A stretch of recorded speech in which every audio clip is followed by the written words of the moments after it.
السلام عليكم ورحمة الله وبركاته. الحمد لله رب العالمين، والصلاة والسلام على أشرف الأنبياء والمرسلين نبينا وحبيبنا محمد وآله وصحبه أجمعين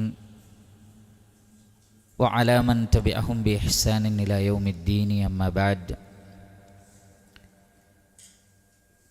ഏറെ ബഹുമാനമുള്ള സത്യവിശ്വാസികളെ, സഹോദരങ്ങളെ, പരിശുദ്ധ ഖുർആനിൻ്റെ പഠിതാക്കളെ, അല്ലാഹു സുബ്ഹാനഹു വ തആലയുടെ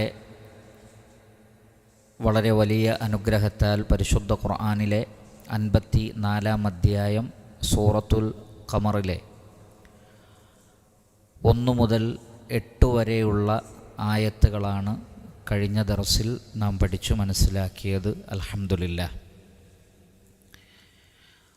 അല്ലാഹു സുബ്ഹാനഹു വ തആല നാം ഏവരെയും പരിശുദ്ധ ഖുർആൻ പാരായണം ചെയ്യുകയും പഠിക്കുകയും അതിൻ്റെ ഉള്ളടക്കമനുസരിച്ച് ജീവിതത്തെ ക്രമപ്പെടുത്തുകയും ചെയ്യുന്നവരിൽ ഉൾപ്പെടുത്തി അനുഗ്രഹിക്കുമാറാകട്ടെ. ഇൻഷാ അല്ലാഹ് തുടർന്നുള്ള വചനങ്ങളാണ് ഇനി നമുക്ക് മനസ്സിലാക്കുവാനുള്ളത്. أعوذ بالله من الشيطان الرجيم. بسم الله الرحمن الرحيم.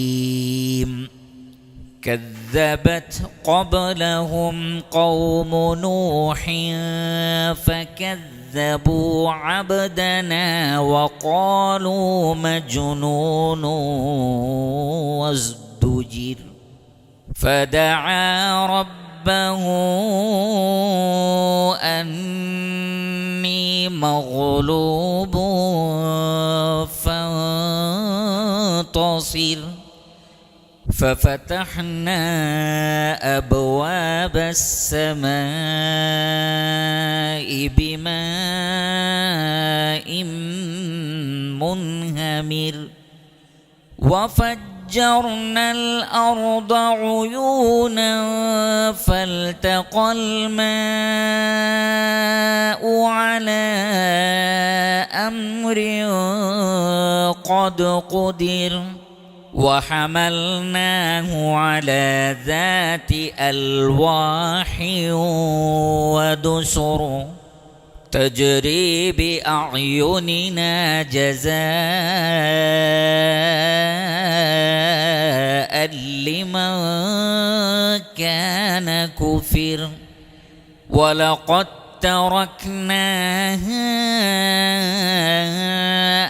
آية فهل من مدكر فكيف كان عذابي ونذر ولقد يسرنا القرآن للذكر فهل من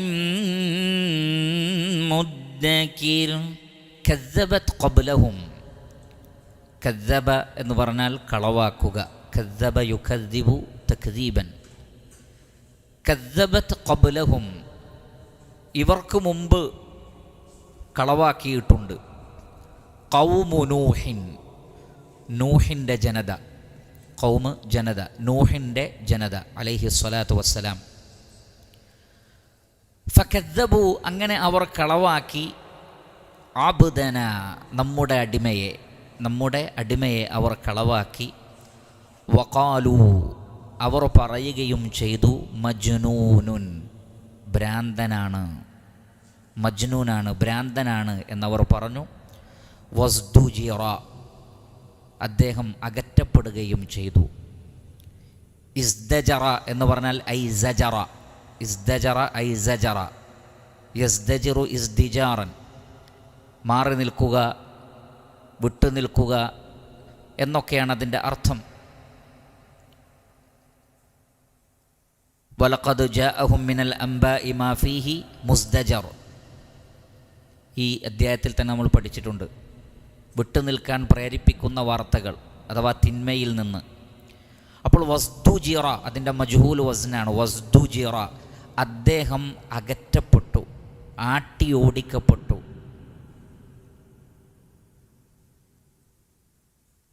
അപ്പോൾ ഇവിടെ അല്ലാഹു സുബ്ഹാനഹു വ തആല പറയുന്നത് മക്കയിലെ മുശ്രിക്കുകൾ അല്ലെങ്കിൽ പ്രവാചകൻ്റെ മുഹമ്മദ് നബി സല്ലല്ലാഹു അലൈഹി വസല്ലമയുടെ ഖൗമ് കളവാക്കിയിട്ടുണ്ടെങ്കിൽ ഇതിനു മുമ്പും സംഭവിച്ചിട്ടുണ്ട്. കാരണം ആദ്യത്തെ റസൂലാണ്, തൗഹീദിലേക്ക് ക്ഷണിക്കാൻ വേണ്ടി വന്ന ആദ്യത്തെ റസൂലാണ് നൂഹ് അലൈഹിസ്സലാത്തു വസ്സലാം.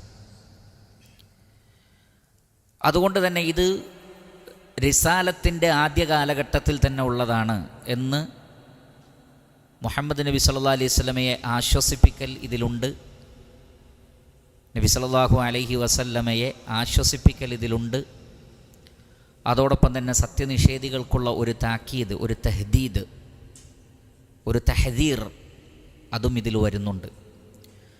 അപ്പോൾ കദ്ദബത് ഖബ്ലഹും ഖൗമു നൂഹിൻ, നൂഹിൻ്റെ ജനത കളവാക്കിയിട്ടുണ്ട്. ഫകദ്ദബു അബ്ദന, അങ്ങനെ അവർ നമ്മുടെ അടിമയെ കളവാക്കി. ഇവിടെ രണ്ട് കാര്യങ്ങൾ പ്രധാനമായും നോട്ട് ചെയ്യാനുണ്ട്. അതിലൊന്ന്, തക്ദീബ് എന്നത്, കളവാക്കുക എന്നത് വമ്പിച്ച കുറ്റകൃത്യമാകുന്നു. മനുഷ്യരിൽ നിന്ന്, സൃഷ്ടികളിൽ നിന്ന് അതെങ്ങനെ സംഭവിക്കുന്നു? അള്ളാഹുവാണ് അവരെ സൃഷ്ടിച്ചത്, ഒന്നുമില്ലായ്മയിൽ നിന്ന് അവരെ കൊണ്ടുവന്നത്, ഈ മഹാപ്രപഞ്ചത്തെ സൃഷ്ടിച്ചത്. ഇതെല്ലാം ചെയ്ത സ്രഷ്ടാവിനെ നിസ്സാരനായ സൃഷ്ടി തൻ്റെ സൃഷ്ടിപ്പിലോ തൻ്റെ ജനനത്തിലോ തൻ്റെ മരണത്തിലോ യാതൊരു പങ്കുമില്ല എന്ന് സ്വയം സാക്ഷ്യം വഹിക്കുന്ന മനുഷ്യന് എങ്ങനെയാണ് അള്ളാഹുവിൻ്റെ സന്ദേശങ്ങളെ കളവാക്കാൻ ധൈര്യം വന്നത്, പ്രവാചകന്മാരെ കളവാക്കാൻ ധൈര്യം വന്നത്? അതുകൊണ്ട് ശ്രദ്ധിക്കുക, നമ്മുടെ ജീവിതത്തിൽ നിന്ന് പ്രവാചകന്മാരുടെ വിഷയത്തിലും വേദഗ്രന്ഥത്തിൻ്റെ വിഷയത്തിലും ഒരിക്കലും ഉണ്ടാവാൻ പാടില്ലാത്ത കാര്യമാണ് തക്ദീബ്, കളവാക്കൽ. ഇത് ഒരു നിലക്കല്ലെങ്കിൽ മറ്റൊരു നിലക്ക് വിശ്വാസികളെന്ന് അവകാശപ്പെടുന്ന ആളുകളിൽ പോലും കാണപ്പെടുന്നു എന്നത് വളരെ ഗൗരവത്തിൽ ചിന്തിക്കേണ്ട വിഷയമാണ്. കാരണം തക്ദീബ് കൊണ്ട് സംഭവിക്കുന്നത് ഹൃദയങ്ങൾക്ക് മുദ്രവെക്കപ്പെടുമെന്നുള്ളതാണ്, സിറാത്തുൽ മുസ്തഖീമിലേക്ക് നയിക്കപ്പെടുകയില്ല എന്നതാണ്. അതിനു പുറമെ വമ്പിച്ചതായ പരീക്ഷണങ്ങളും ശിക്ഷകളും ഈ ലോകത്ത് വെച്ച് തന്നെ അവർക്ക് ലഭിക്കുകയും ചെയ്യും. അതുകൊണ്ട് തന്നെ കളവാക്കരുത്, പ്രവാചകനെ കളവാക്കരുത്. പ്രവാചകനെ കളവാക്കുന്ന വിഷയത്തിൽപ്പെട്ടതാണ് ഹദീസുകളെ നിഷേധിക്കൽ. കാരണം നബി സല്ലല്ലാഹു അലൈഹി വസല്ലം ഒരു കാര്യം പറയുന്നു, കേൾക്കുന്നവൻ പറയുന്നു അത് ശരിയല്ല. അതാണ് തക്ദീബ്. നബി സല്ലല്ലാഹു അലൈഹി വസല്ലം പറയുകയാണ്, അന്ത്യനാളിൻ്റെ അടയാളമായി ഈസാ അലൈഹിസ്സലാത്തു വസ്സലാം ഇറങ്ങി വരും. അപ്പോൾ ഒരാൾ പറയാണ്, അതൊന്നും അങ്ങനെ വിശ്വാസകാര്യത്തിൽപ്പെട്ടതൊന്നുമല്ല. അത് വിശ്വാസകാര്യത്തിൽ 5 കാര്യങ്ങളേ ഉള്ളൂ. അള്ളാഹുവിൽ വിശ്വസിക്കണം, പരലോകത്തിൽ വിശ്വസിക്കണം, പ്രവാചകന്മാരിൽ വിശ്വസിക്കണം, വേദഗ്രന്ഥങ്ങളിൽ വിശ്വസിക്കണം, അതേപോലെ തന്നെ ഖളാ ഖദറിൽ വിശ്വസിക്കണം, മലക്കുകളിൽ വിശ്വസിക്കണം. ഇങ്ങനെ 6 കാര്യങ്ങളേ ഉള്ളൂ. അതിലൊന്നും ഈസാ നബി വരുമെന്നത് വിശ്വസിച്ചിട്ടില്ലെങ്കിലും കുഴപ്പമൊന്നുമില്ല.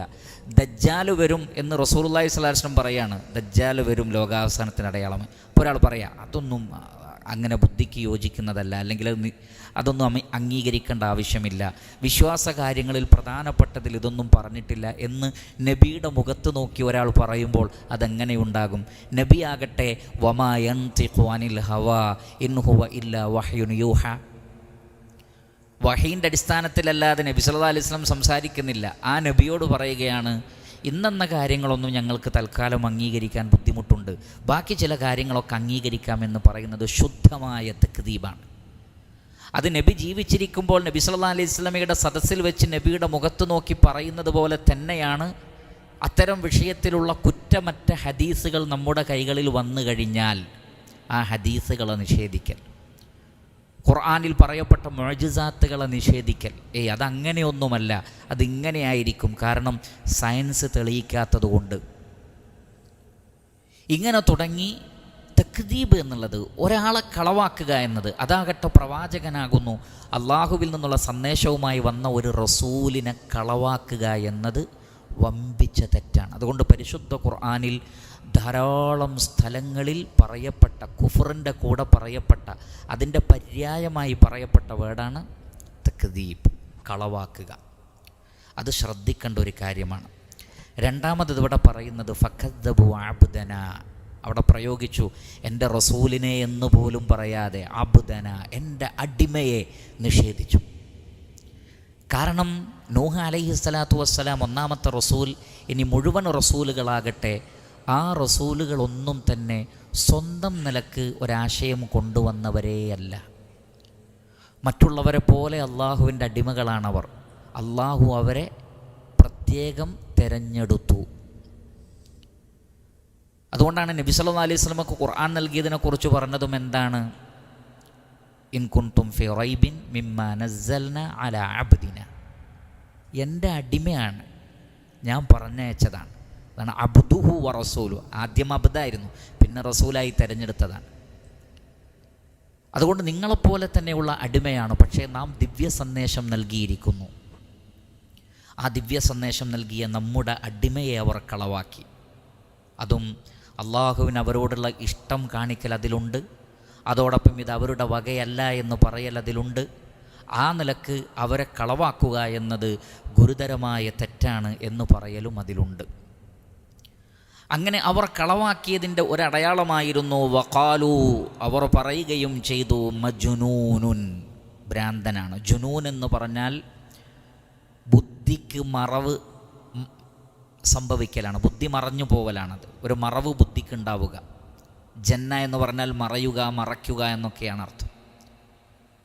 അപ്പോൾ നേർക്ക് നേരെയുള്ള ബുദ്ധി ഇല്ലാതെ അതിന് മറവ് സംഭവിച്ച ആൾക്കാണ് മജ്നൂൻ എന്ന് പറയുന്നത്. അതോടൊപ്പം ജിന്ന് ബാധിച്ച ആൾക്കും മജ്നൂൻ എന്ന് പറയും. ജിന്ന് ബാധിക്കുക, കാരണം ജിന്ന് ഒരാളെ ബാധിച്ചാൽ അയാളുടെ ബുദ്ധിക്കും മറവ് സംഭവിക്കും. പിന്നെ അയാൾക്ക് അയാളുടെ ഇഷ്ടമനുസരിച്ചല്ല, അയാളുടെ ശരീരത്തിൽ ബാധിച്ച ജിന്നിൻ്റെ ഇഷ്ടമനുസരിച്ചാണ് അയാളുടെ ചേഷ്ടകൾ ഉണ്ടാവുക. അതുകൊണ്ടും മജ്നൂൻ, ജിന്ന് ബാധിച്ചവൻ എന്ന അർത്ഥത്തിൽ മജ്നൂൻ എന്ന് ഉപയോഗിക്കും, ഭ്രാന്തുള്ളവൻ എന്ന അർത്ഥത്തിൽ ഉപയോഗിക്കും. രണ്ടും ആശയത്തിൽ ഒന്ന് തന്നെ. സ്വാഭാവിക ബുദ്ധി നഷ്ടപ്പെട്ടവൻ എന്ന് ആ പ്രവാചകനെക്കുറിച്ച് അവർ പറഞ്ഞു. സ്വാഭാവികമായും അമ്പിയാക്കൾ ലോകത്ത് ഏറ്റവും കടുത്ത പരീക്ഷണം, നബി സല്ലല്ലാഹു അലൈഹി വസല്ലമ പറഞ്ഞിട്ടുള്ളത്, ലോകത്തിലെ ഏറ്റവും കടുത്ത പരീക്ഷണം അമ്പിയാക്കൾക്കാണ്.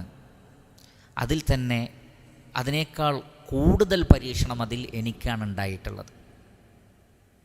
കാരണം മജ്നൂൻ എന്ന് പറയാൻ പൊതുവെ മനുഷ്യൻ്റെ ഒരു പ്രകൃതമനുസരിച്ച് ഒരാൾ അങ്ങാടിയിൽ വന്ന് ഉറക്കെ ഒരു കാര്യം വിളിച്ചു പറയുന്നു, അതാകട്ടെ അവരെല്ലാവരും അംഗീകരിക്കാത്തൊരു കാര്യവുമാകുന്നു. ആലോചിച്ച് നോക്കൂ ആ രംഗം. എനിക്കും നിങ്ങൾക്കും നമ്മുടെ നാട്ടിൽ അറിയപ്പെട്ടൊരങ്ങാടിയിൽ പോയി ഒരു മൈക്ക് കെട്ടി വേദി ഉണ്ടാക്കി അതിലൊരു പ്രസ്ഥാനത്തിൻ്റെ പേരും പറഞ്ഞ് അങ്ങനെ ഒരു സ്റ്റേജിൽ നിന്ന് സംസാരിക്കുന്നത് പോലെയല്ല ഒരങ്ങാടിയിൽ നിന്ന് ഒരാൾ ഒച്ചത്തിൽ വിളിച്ചു പറഞ്ഞു, വരൂ എനിക്കൊരു കാര്യം പറയാണ്ടെന്ന് പറയുന്നത്. അതിന് മനസ്സ് വരണമെങ്കിൽ അത്രമാത്രം മാനസിക സംഘർഷമുണ്ടാവും. ഒരാൾ ഒരു വലിയ ജനതയെ അഭിസംബോധന ചെയ്ത് സംസാരിക്കണം, വലിയൊരു ടീമിനെ. അതിൽ പോക്കിരികളുണ്ടാകും. പറയുന്നത് തെറ്റാണെങ്കിൽ അതിനോട് പെട്ടെന്ന് പ്രതികരിക്കുന്ന, തൻ്റെ കയ്യിൽ ആയുധമുണ്ടെങ്കിൽ ആ ആയുധം കൊണ്ട് കൈകാര്യം ചെയ്യുന്ന പോക്കിരികൾ ഒരു സദസ്സിലുണ്ടാവും. അല്ലെങ്കിൽ അതേപോലത്തെ ഒരു അങ്ങാടിയിൽ ആരൊക്കെ ഉണ്ടാവും?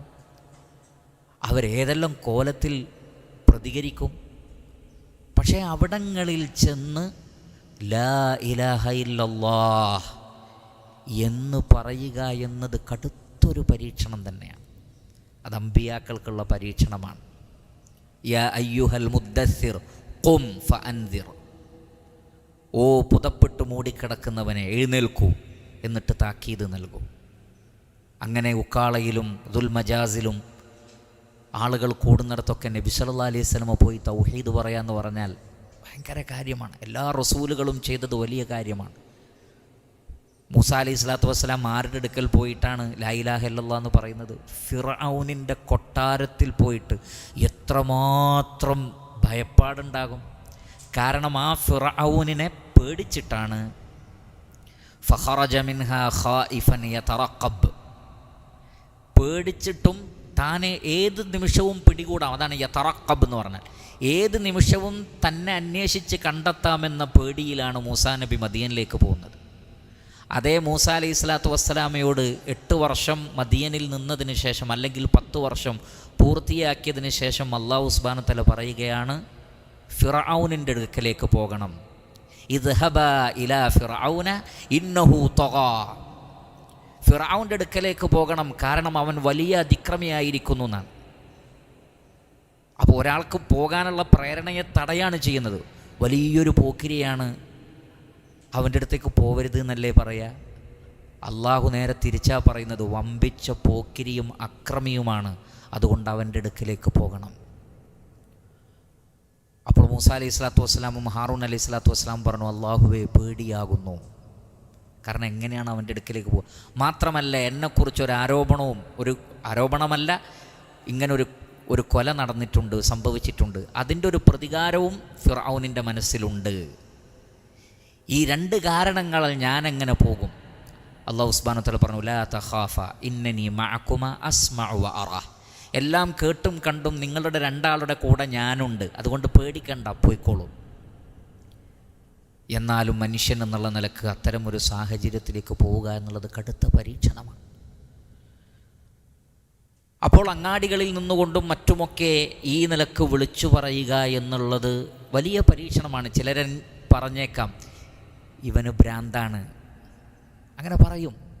അപ്പോൾ അവർ അനുഭവിച്ച വേദന അത് അല്ലാഹു സുബ്ഹാനഹു വ തആല പറഞ്ഞിട്ടുണ്ട്. വലഖദ് നഅലമു അന്നക യദീഖു സദ്റുക ബിമാ യഖൂലൂൻ ഫസബ്ബിഹ് ബിഹംദി റബ്ബിക വകും മിനസ് സാജിദീൻ വഅബ്ദു റബ്ബക ഹത്താ യഅതിയകൽ യഖീൻ. അവർ പറയുന്നത്, നബിയെ, താങ്കളുടെ ഹൃദയത്തിന് ഞെരുക്കമുണ്ടാക്കുന്നുണ്ട് എന്ന് നമുക്കറിയാം. കാരണം ആ നിലക്കുള്ള ആരോപണങ്ങളാണ് അവർ പറഞ്ഞുകൊണ്ടിരിക്കുന്നത്. അള്ളാഹുവിനെ സ്തുതിച്ച് സുജൂദിൽ വീണ് കഴിഞ്ഞോ? മരിക്കുന്നത് വരെ ഇബാദത്തുകൾ വർദ്ധിപ്പിച്ചോ? അള്ളാഹുവിൻ്റെ സഹായം ഉണ്ടാവുന്നതാണ്. അങ്ങനെ അവർ ഒന്നാമത്തെ റസൂലിനോട് തന്നെ അവർ പറഞ്ഞു, വഖാലു മജ്നൂനുൻ, ഭ്രാന്തനാണ്. വസ്തുജിറ, അതുകൊണ്ട് തന്നെ അദ്ദേഹം ആട്ടിയകറ്റപ്പെട്ടു എന്നാണ് പറഞ്ഞു. എറിഞ്ഞുകൊല്ലും, ഈ ദഅവത്ത് നിർത്തണം, താങ്കളെ ഞങ്ങൾ എറിഞ്ഞുകൊല്ലുന്നതാണ്, ഇല്ലെങ്കിൽ ദഅവത്ത് പ്രബോധനം നിർത്തണം, ഈ തൗഹീദ് പറയൽ നിർത്തണം, ഇല്ലെങ്കിൽ ഞങ്ങൾ നിന്നെ നാട്ടിൽ നിന്ന് പുറത്താക്കും, എറിഞ്ഞുകൊല്ലും. പല നിലക്കുമുള്ള ഭീഷണികൾ. പക്ഷേ അല്ലാഹു സുബ്ഹാനഹു വ തആല അവൻ്റെ റസൂലുകൾക്ക് ഒരു പ്രത്യേകമായ പ്രൊട്ടക്ഷൻ നൽകുന്നതാണ്. അതാണ് വസ്തുജിർ, അദ്ദേഹം മാട്ടിയകറ്റപ്പെട്ടു. അതെത്ര കാലം? 950 വർഷം. 950 വർഷം.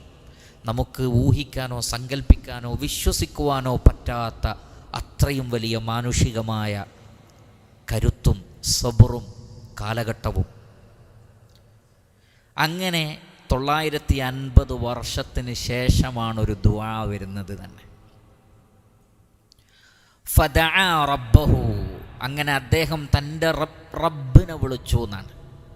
ഫദഅ റബ്ബഹു, അവിടെ അള്ളാഹുവിനെ വിളിച്ചു എന്ന് പറയാതെ റബ്ബെന്ന അള്ളാഹുവിൻ്റെ മറ്റൊരു ഇസ്മാണ് ഉപയോഗിച്ചത്. കാരണം രക്ഷിതാവ്.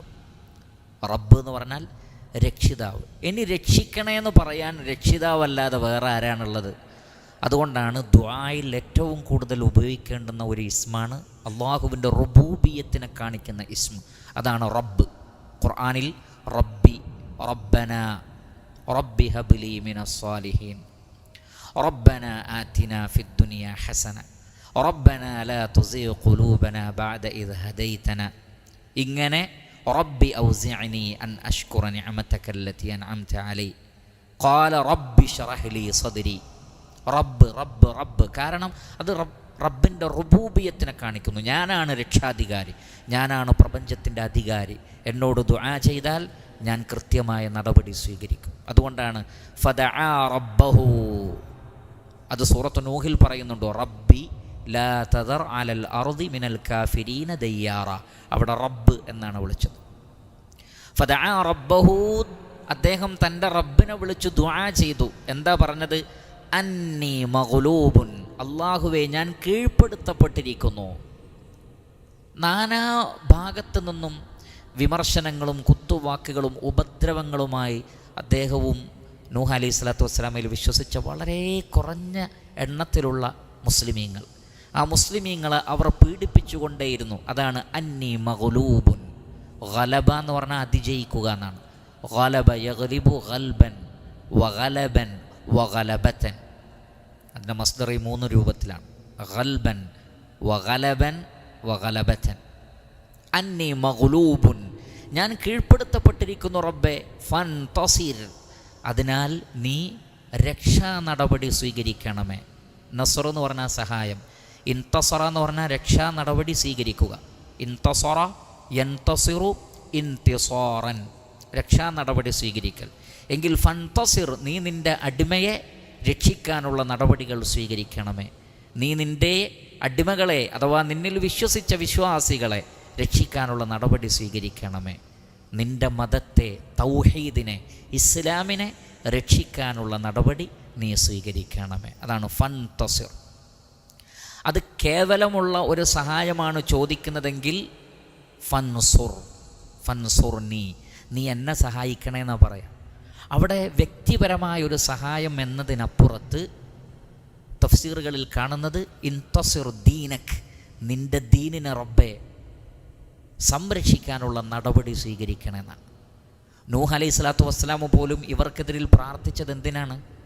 പേഴ്സണലി ആയിരുന്നില്ല അത് എന്നാണ്. ഒരു നബിയും തൻ്റെ ആവശ്യത്തിന് വേണ്ടി, സ്വാർത്ഥതയ്ക്ക് വേണ്ടി ദുആ ചെയ്തിട്ടില്ല. മറിച്ച് എന്താ പറഞ്ഞത്? ഇന്നക ഇൻ തദറുഹും യുദില്ലു ഇബാദക് വലാ യലിദു ഇല്ലാ ഫാജിറൻ കഫാറാ. അല്ലാഹുവേ, ഇവരെ നീ ഇനിയും നിലനിർത്തിയാൽ ഇവർ ഒരു ജനതയെ മുഴുവൻ ഒന്നടങ്കം വഴിപഴപ്പിക്കും. ഇനിയും വരുന്ന തലമുറകൾ വഴിപിഴച്ചുകൊണ്ടേയിരിക്കും. അതില്ലാതിരിക്കാൻ വേണ്ടിയിട്ടാണ് നൂഹ് അലൈഹി സ്വലാത്തു വസ്സലാം ദുആ ചെയ്തത്. കാരണം ഇതുപോലൊരു ടീം നാടിനാപത്തായത് കൊണ്ടാണ്. അദ്ദേഹത്തെ ഉപദ്രവിച്ചു എന്നുള്ള കേവല പേഴ്സണലായിട്ടുള്ളൊരു വിഷയമല്ല. അതുകൊണ്ടാണ് ഇവിടെ ഫൻതസിർ എന്ന വേർഡ് ഉപയോഗിച്ചിട്ടുള്ളത്. ഫദഅ റബ്ബഹു അന്നി മഗ്ലൂബുൻ ഫൻതസിർ, ഞാൻ കീഴ്പ്പെടുത്തപ്പെട്ടിരിക്കുന്നു റബ്ബേ, അതുകൊണ്ട് ഫൻതസിർ. ഈ ദഅവത്ത് എത്തിക്കുന്നതിൽ എനിക്കൊരുപാട് പ്രയാസങ്ങൾ, ഇവരെപ്പോലൊരു ടീം ഇനി ഉണ്ടായാൽ രക്ഷയില്ല എന്ന് അദ്ദേഹം ദുആ ചെയ്തു. അള്ളാഹുവിനോട് രക്ഷാ നടപടിക്ക് വേണ്ടി ദുആ ചെയ്തു. അതുകൊണ്ട് തന്നെ അല്ലാഹു സുബ്ഹാനഹു വ തആല പറയുന്നു ദെൻ, അപ്പോൾ ആ സന്ദർഭത്തിൽ ഫതഹ്ന, നാം തുറക്കുകയുണ്ടായി. ഫതഹ യഫ്തഹു ഫത്ഹൻ, ഫഫതഹ്ന, അപ്പോൾ നാം തുറന്നു. അബ്വാബ സമാ, ബാബിൻ്റെ ജംആണ് അബ്വാബുൻ, വാതിലുകൾ. അസ്സമാ, ആകാശത്തിൻ്റെ വാതിലുകൾ നാം തുറന്നു. ഉപരിലോകത്തിൻ്റെ വാതിലുകൾ നാം തുറക്കുകയുണ്ടായി. ആകാശത്തിന് വാതിലുകളുണ്ട് എന്ന് ഖുർആനിൽ നിന്നും ഹദീസുകളിൽ നിന്നും സ്ഥിരപ്പെട്ട ഒരു കാര്യമാണ്.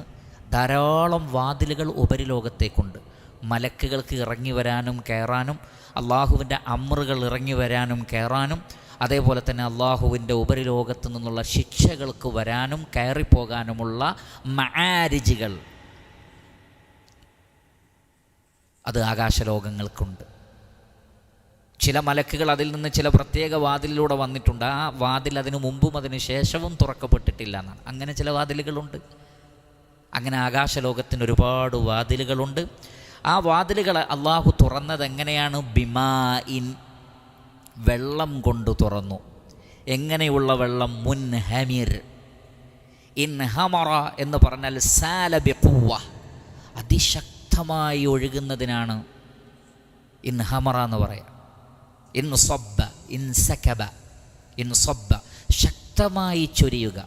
അപ്പോൾ ഇൻഹമറ യൻഹമിറു ഇൻഹിമാറൻ, ഇൻഹമറ യൻഹമിറു ഇൻഹിമാറൻ, ശക്തമായി ഒഴുകുന്ന, ശക്തമായി കുത്തിയൊലിക്കുന്ന, കുത്തിച്ചൊരിയുന്ന, കോരിച്ചൊരിയുന്ന മഴ. നമ്മൾ പറയല്ലോ കോരിച്ചൊരിയുന്ന മഴ. അതിൻ്റെ അർത്ഥം എന്താണ്? കുറഞ്ഞ സമയം കൊണ്ട് കൂടുതൽ വെള്ളം വരിക എന്നുള്ളതാണ്. മഴ വ്യത്യസ്ത രൂപം സ്റ്റൈലുള്ള മഴ നമ്മൾ കാണുന്ന നമുക്ക് അനുഭവമാണ്. ചെറിയ ചെറിയ ചാറ്റൽ മഴയുണ്ട്, അതിൻ്റെ മേലെ ഉള്ളതും ഒന്നുണ്ട്, അതിനേക്കാൾ ശക്തമായ മറ്റൊന്നുണ്ട്. അപ്പോൾ ഇത് ശക്തമായ മഴയായിരുന്നു. മാത്രമല്ല ഇവിടെ ഫതഹ്ന അബ്വാബ സമാ, ഇവിടെ അല്ലാഹു സുബ്ഹാനഹു വ തആല പറഞ്ഞ വാതിലുകളെ, ആകാശത്തിൻ്റെ വാതിലുകൾ തുറന്നിട്ട് കുത്തിച്ചൊരിയുന്നൊരു മഴ വന്നു എന്നാണ്. ചില തഫ്സീറിൽ കാണാം അന്ന് മഴമേഘങ്ങളെ ഉണ്ടായിരുന്നില്ല എന്നാണ്. കാരണം അത് മേഘത്തിൽ നിന്ന് വന്ന മഴയല്ല.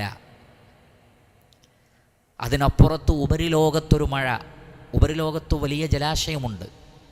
ആ ജലാശയത്തെ അള്ളാഹു തുറന്നു വിട്ടതാണ്. അള്ളാഹുവിൻ്റെ അർശ് പോലും മറ്റൊരു ജലാശയത്തിൻ്റെ മേലാണ്. വക്കാന അർശുഹു അലൽ മാ. ആകാശലോകത്ത് 7 ആകാശങ്ങൾക്കപ്പുറത്തു വലിയ പ്രപഞ്ചത്തെ മുഴുവൻ വലയം ചെയ്ത് നിൽക്കുന്ന വലിയൊരു ജലാശയമുണ്ട് എന്നാണ്. ആ ജലാശയത്തിൻ്റെ മേലെയാണ് അള്ളാഹുവിൻ്റെ അർശ്.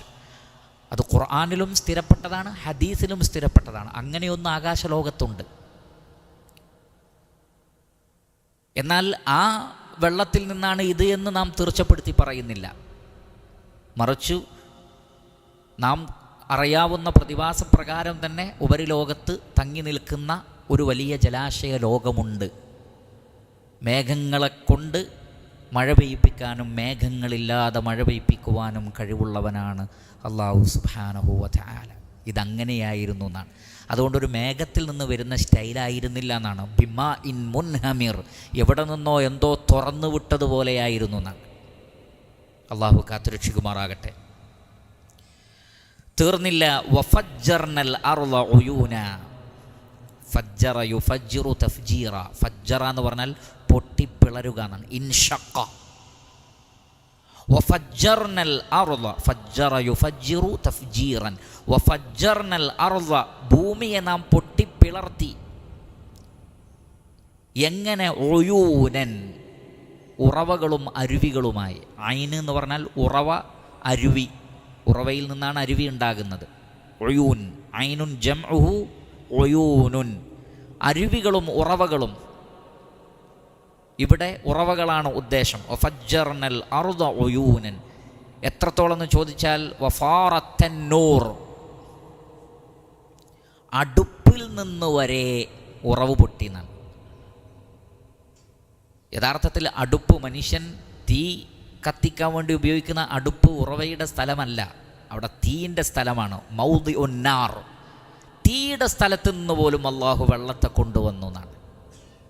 അപ്പോൾ ഇതൊരു പ്രത്യേക ഉദ്ദേശത്തോടു കൂടിയുള്ള അരുവിയാണ്, സാധാരണ നിലക്കുള്ളതല്ല. ഏതുപോലെ ആ മഴയെക്കുറിച്ച് പറഞ്ഞതുപോലെ തന്നെ ഒരു പ്രത്യേകം അള്ളാഹു കൊണ്ടുവന്നൊരു സംഭവമാണത്. അതിനു മുമ്പോ അതിന് ശേഷമോ തത്തുല്യമായൊരു പ്രളയം ലോകത്തുണ്ടായിട്ടില്ല എന്നതാണ്. അതിൽ ഇത്തിഫാഖുണ്ട്. നൂഹ് നബി അലൈഹി സ്വലാത്തു വസ്സലാമയുടെ കാലഘട്ടത്തിലുണ്ടായ ആ പ്രളയം പോലെ ഒന്ന് അതിനു മുമ്പും ഉണ്ടായിട്ടില്ല, അതിന് ശേഷവും ഉണ്ടായിട്ടില്ല. സാധാരണ നാം കാണുന്ന വെള്ളപ്പൊക്കങ്ങളൊക്കെ ഒരു ദിവസം കൊണ്ട്, 2 ദിവസം കൊണ്ട്, 10 ദിവസം കൊണ്ട്, ഒരു മാസം കൊണ്ട് ആ വെള്ളം ഇറങ്ങും. കാലങ്ങളോളം നിന്നിരുന്നു എന്ന് പറയപ്പെടുന്നു. ചിലയിടങ്ങളിൽ അന്ന് പൊന്തിയ വെള്ളം കാലങ്ങളോളം നിന്നിരുന്നു. അതുകൊണ്ടാണ് കടലിനടിയിലുള്ള സ്ഥലങ്ങൾ പോലെ ധാരാളം സ്ഥലങ്ങൾ അറേബ്യൻ പ്രദേശങ്ങളിൽ കാണുന്നത്. വർഷങ്ങളോളം അവ വെള്ളത്തിനടിയിലായിരുന്നു. പിന്നീട് വെള്ളം അന്നിറങ്ങി, പിന്നീട് മെല്ലെ മെല്ലെ ആ ഇറങ്ങൽ യുഗങ്ങളെടുത്തുകൊണ്ട് സംഭവിച്ചതാണെന്ന് പറയുന്നു. അല്ലാഹു അഅലം.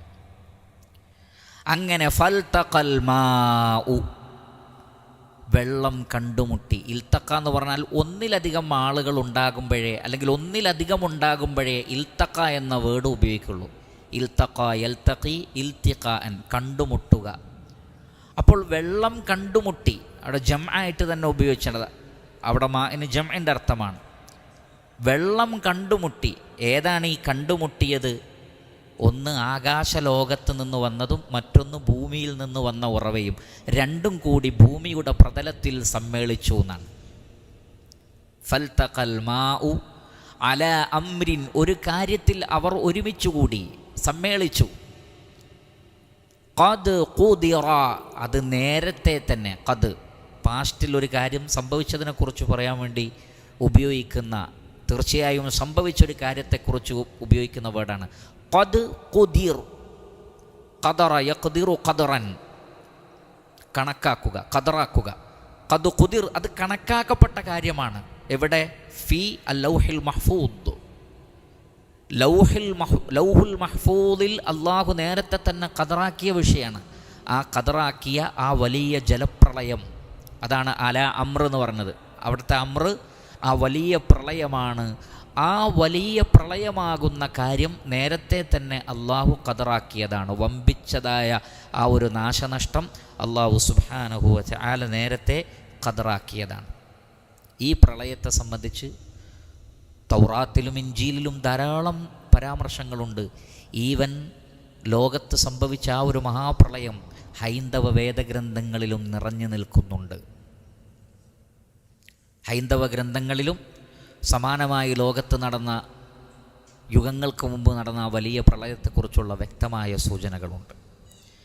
ഏതായിരുന്നാലും ശരി, അല്ലാഹു സുബ്ഹാനഹു വ തആല അവൻ കണക്കാക്കിയ ഖദ് ഖുദിർ, അത് കണക്കാക്കപ്പെട്ടതാണ്. ആ കണക്കാക്കപ്പെട്ട വലിയ പ്രളയത്തിനു വേണ്ടി ആകാശത്തെയും ഭൂമിയിലെയും ജലാശയങ്ങൾ കണ്ടുമുട്ടിയെന്നാണ്. ഫൽതഖൽ മാഉ, മഴയുടെയും ഉറവിൻ്റെയും വെള്ളം കണ്ടുമുട്ടി. അങ്ങനെ എല്ലാവരും, നിഷേധികളെല്ലാം അന്ന് മുങ്ങി മരിച്ചു, എല്ലാവരും മുങ്ങി മരിച്ചു. എന്നാൽ വഹമൽനാഹു, അദ്ദേഹത്തെ നാം വഹിക്കുകയുണ്ടായി. ഹമല യഹ്മിലു ഹംലൻ, ഹമല എന്ന് പറഞ്ഞാൽ വഹിക്കുക. അവിടെ നൂഹ് അലൈഹി സ്വലാത്തു വസ്സലാമയെ വഹിച്ചു എന്ന് പറഞ്ഞാൽ അദ്ദേഹത്തെ മാത്രമാണോ രക്ഷപ്പെടുത്തിയത്? അല്ല, നൂഹ് നബിയുടെ കൂടെ വിശ്വസിച്ചവരെയും ഈവൻ ജീവജാലങ്ങളെ വരെ, മൃഗങ്ങളെ വരെ ഈ 2 ജോഡികളായി ആ കപ്പലിലുണ്ടായിരുന്നു. പക്ഷേ ഇവിടെ വഹമൽനാഹു എന്ന് പ്രത്യേകം പറയാൻ കാരണം, നൂഹ് അലൈഹി സ്വലാത്തു വസ്സലാം ആത്യന്തികമായി നിഷേധിക്കപ്പെട്ടത് നൂഹ് നബിയാണ്. ആത്യന്തികമായ സഹായത്തിന് വേണ്ടി ദുആ ചെയ്തത് നൂഹ് നബിയാണ്. ആ നിലക്ക് അല്ലാഹു സുബ്ഹാനഹു വ തആല അദ്ദേഹത്തെ പ്രത്യേകം പരാമർശിച്ചു എന്ന് മാത്രം. വഹമൽനാഹു, അങ്ങനെ നാം അദ്ദേഹത്തെ വഹിക്കുകയുണ്ടായി. എന്തിലാണ് വഹിച്ചത്? അലാ ദാത്തി അൽവാഹ്, അൽവാഹുകളുള്ള ഒന്നിൽ. ലൗഹിൻ്റെ ജംആണ് അൽവാഹ്.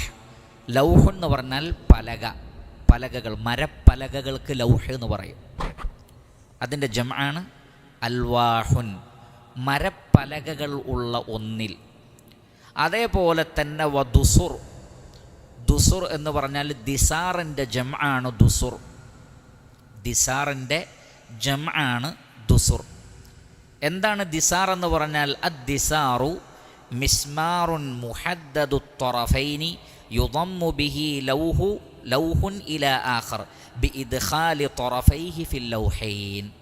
2 പലകകളെ തമ്മിൽ കൂട്ടിയോജിപ്പിക്കാൻ വേണ്ടി 2 അറ്റവും കൂർത്തതായി ഉപയോഗിക്കുന്ന ഏതൊരു കയറും ചങ്ങലയും, അത് ഇരുമ്പ് കൊണ്ടുള്ളതാവാം, ഫൈബർ കൊണ്ടുള്ളതാകാം. ഫൈബർ കൊണ്ട് എന്നും പറയപ്പെട്ടിട്ടുണ്ട്. വലിയ കയറുകൾ, ഇരുമ്പിൻ്റെ ചങ്ങലകളുമാവാം. അപ്പോൾ വലിയ പലകകൾ കൂട്ടിക്കെട്ടാൻ വേണ്ടി ഉപയോഗിക്കുന്ന ആണികൾ എന്നും പറയപ്പെട്ടിട്ടുണ്ട്. ആണികൾ, മരത്തിൻ്റെ ആണികൾ, 2 പലകകളെ ചേർത്ത്. അപ്പോൾ ആണികളാവാം, കയറുകളാവാം, ചങ്ങലകളാവാം. ദുസുർ എന്ന് പറഞ്ഞാൽ പൊതുവെ അതിനാണ് ഉപയോഗിക്കുന്നത്. അപ്പോൾ ഇവിടെ സഫീന, കപ്പൽ എന്ന് പലയിടത്തും ഉപയോഗിച്ചിട്ടുണ്ടെങ്കിലും ഇവിടെ പ്രത്യേകം ദാത്തു അൽവാഹിൻ വദുസുർ എന്ന് പറഞ്ഞാൽ അന്നത്തെ കപ്പലിൻ്റെ ഒരു പ്രാഥമിക അവസ്ഥ നമ്മുടെ മനസ്സിലേക്ക് അള്ളാഹു കൊണ്ടുവരികയാണ്. കുറച്ച് പലകകൾ, ആ പലകകൾ കൂട്ടി ചേർത്ത് കെട്ടിയിട്ടുള്ളൊരവസ്ഥ, അല്ലാതെ വലിയൊരു സംവിധാനമൊന്നും ആയിരുന്നില്ല. പക്ഷേ ഇന്നല്ലാഹ അലാ കുല്ലി ഷൈഇൻ ഖദീർ, അള്ളാഹു സുബ്ഹാനഹു വ തആല എല്ലാറ്റിനും കഴിവുള്ളവനാകുന്നു. ആ സഫീനത്ത് എങ്ങനെ ഉണ്ടാക്കണം എന്നുള്ളതൊക്കെ അള്ളാഹുവിൻ്റെ നിർദ്ദേശപ്രകാരമാണ് നൂഹ് അലൈഹി സ്വലാത്തു വസ്സലാം ആ കപ്പലുണ്ടാക്കിക്കൊണ്ടിരുന്നത്. ആ കപ്പലുണ്ടാക്കുമ്പോൾ പോലും അവർ കളവാക്കിക്കൊണ്ടിരുന്നു എന്നാണ്, പരിഹസിച്ചു കൊണ്ടിരുന്നു. ഒരു മഴയൊന്നുമില്ലാത്ത, ഒരു തുള്ളി വെള്ളം പോലും ഇല്ലാത്ത ഇവിടെ എന്തിനാണ് ഈ കപ്പൽ? പക്ഷേ അള്ളാഹു സുബ്ഹാനഹു വ തആലയുടെ തീരുമാനങ്ങളെക്കുറിച്ച് അവർക്കെന്തറിയാം? റഹ്മാനായ റബ്ബിൻ്റെ മക്കറിനെക്കുറിച്ച് അവർക്കെന്തറിയാം? വമക്കറു വമക്കറല്ലാഹ് വല്ലാഹു ഖൈറുൽ മാക്കിരീൻ. അവർ തന്ത്രം പ്രയോഗിച്ചു, അള്ളാഹുവും തന്ത്രം പ്രയോഗിക്കുന്നവനാണ്. അള്ളാഹു ഏറ്റവും നന്നായി തന്ത്രം പ്രയോഗിക്കുന്നവനാകുന്നു. അപ്പോൾ അവരുടെ തക്ദീബ് വർദ്ധിച്ചപ്പോൾ അള്ളാഹുവിൻ്റെ ശിക്ഷയുണ്ടായി. എന്നാൽ ദഅവത്ത് നടത്തിയ പ്രവാചകനെയും അള്ളാഹുവിൽ വിശ്വസിച്ചവരെയും അള്ളാഹു രക്ഷപ്പെടുത്തി. വഹമൽനാഹു, അദ്ദേഹത്തെ നാം വഹിച്ചു. അലാ ദാത്തി അൽവാഹിൻ വദുസുർ, പലകകളുള്ള, ആ പലകകൾ കൂട്ടിച്ചേർക്കാനുള്ള ആണികളോ ഫൈബറിൻ്റെ കയറുകളോ എല്ലാമുള്ള ആ ഒരു കപ്പലിൽ നാം അദ്ദേഹത്തെ വഹിക്കുകയും ചെയ്തു. ഇൻഷാ അല്ലാഹ് ബാക്കി ഭാഗങ്ങൾ അടുത്ത ദർസിൽ വിശദീകരിക്കാം. അല്ലാഹു സുബ്ഹാനഹു വ തആല നാം ഏവരെയും പരിശുദ്ധ ഖുർആൻ പഠിക്കുകയും മനസ്സിലാക്കുകയും ഇരുലോകത്തും അതിൻ്റെ ബറക്കത്തുകൾ നേടിയെടുക്കുകയും ചെയ്യുന്ന സ്വാലിഹീങ്ങളിൽ ഉൾപ്പെടുത്തി അനുഗ്രഹിക്കുമാറാകട്ടെ. വസല്ലല്ലാഹു വസല്ലമ അലാ ഖൈരി ഖൽഖിഹി മുഹമ്മദി വആലിഹി വഅസ്ഹാബിഹി അജ്മഈൻ വൽഹംദുലില്ലാഹി റബ്ബിൽ ആലമീൻ. സുബ്ഹാനകല്ലാഹുമ്മ വബിഹംദിക് അഷ്ഹദു അൻ ലാ ഇലാഹ ഇല്ലാ അൻത അസ്തഗ്ഫിറുക വഅതൂബു ഇലൈക്. വസ്സലാമു അലൈക്കും വറഹ്മത്തുള്ളാഹി വബറകാതുഹു.